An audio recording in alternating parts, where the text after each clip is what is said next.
একবার এইভাবে আম কাসুন্দি যদি বানাও তাহলে বাজারের থেকে যা আম কাসুন্দি কিনে আনো সেটা আর ভালো লাগবে না। দোকানের থেকেও বেশি ঝাঁঝালো আর মশলাদার আম কাসুন্দি, তাও আবার বিনা ঝালেই আজকে আমি তোমাদের বানিয়ে দেখাবো। তো এই আম কাসুন্দি বানানোর জন্য প্রথমে আমি এখানে নিয়ে নিয়েছি আমটাকে প্রথমে ভালো মতন করে ছাড়িয়ে নিতে হবে। আর এখানে আমি অনেকটা আম কাসুন্দি বানাবো, তার জন্য অনেকটা আমি আম নিয়েছি। আমটা ভালো করে ছাড়িয়ে আমটাকে আরেকবার ধুয়ে নিয়েছি। এরপর আমি আমটাকে এইভাবে একটু পাতলা পাতলা মতন করে আমটাকে একটু কেটে নেব।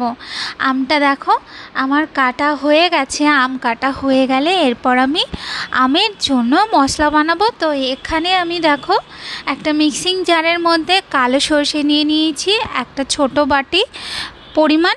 তারপর আমি ওটাকে ভালো মতন করে একটু গুঁড়ো করে নেব। দেখো একদম ভালো মতন করে গুঁড়ো করে নিয়েছি। এটা কিন্তু একদম শুকনো শুকনো করে গুঁড়ো করে নিতে হবে। ভালো মতন গুঁড়ো হয়ে গেলে এরপর আমি এটাকে একটা ছাঁকনির সাহায্যে ভালো মতন করে ছেঁকে নেব। আর যে এক্সট্রা দানা দানা থাকবে সেটাকে ফেলে দিতে হবে। এরপর আমি এখানে একটা শিলনোড়ার মধ্যে নিয়ে নেব আমটাকে নিয়ে এরপর আমটাকে ভালো করে এইভাবে একটু থেতো করে নিতে হবে। আমটাকে কিন্তু মিক্সিং গ্রাইন্ডারের মধ্যে দিয়ে আমটাকে এইভাবে করে নেবে না, আমটাকে শিলনোড়ার মধ্যেই এইভাবে ভালো মতন করে থেতো করে নেবে, যাতে আমটা একটু দানা দানা মতন থাকে। এর থেকে আরও একটু দানা দানা যদি থাকে তাও কোনো অসুবিধা নেই। তো আমি ভালো করে আমটাকে থেতো করে নিয়েছি। এরপর আমি আমটাকে নিয়ে নেব একটা বোলের মধ্যে। আমটাকে বোলের মধ্যে নিয়ে এরপর আমি ওর মধ্যে দিয়ে দেবো যে সর্ষের খোলটা আমি গুঁড়ো করে রেখেছিলাম না, তো সেই সর্ষের খোল।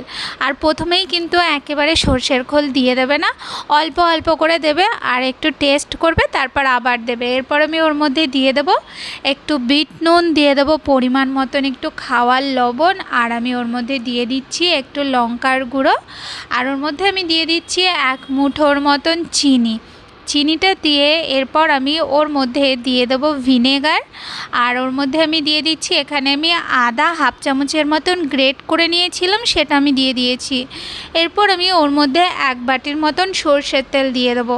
এরপর সব কিছুকে ভালো করে একটু মাখিয়ে নেব। তো সব কিছু ভালো মতন মাখানো হয়ে গেলে না, তারপর হালকা করে একটু টেস্ট করে দেখবে যে কোনটা বেশি আছে কোনটা কম আছে, সেই বুঝে তারপরে আবার সর্ষের তেল বা চিনি বা ভিনেগার অথবা আম যদি তেতো হয়ে যায় তাহলে আরেকটু আম মিশিয়ে দেবে। তো দেখো আমি ওর মধ্যে একটু হলুদও দিয়ে দিয়েছিলাম। তারপরে এগুলোকে ভালো মতন করে আমি মিশিয়ে নিয়েছি। মিশিয়ে নিয়ে পরে আমি আরও 2 বাটির মতন সর্ষের তেল আমি ওর মধ্যে দিয়ে দিয়েছিলাম। তাহলে একটা ঝাঁঝ মতন আসে না, আর এটা কিন্তু আমরা একদম কড়াইতে দেবো না, এটা এরকমই থাকবে। এরপর দেখো ভালো মতন করে মেশানো হয়ে গেছে। মেশানো হয়ে গেলে এরপর আমি ওর মধ্যে সর্ষের তেলও মিশিয়ে দিয়েছি। এরপর আমি এটাকে কাচের বয়মের মধ্যে ভরে রাখবো।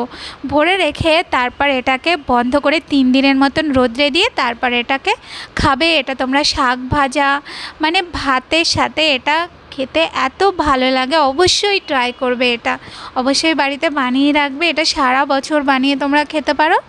ভিডিওটা ভালো লাগলে অবশ্যই লাইক কমেন্ট করো। আজকের মতন তাহলে টাটা।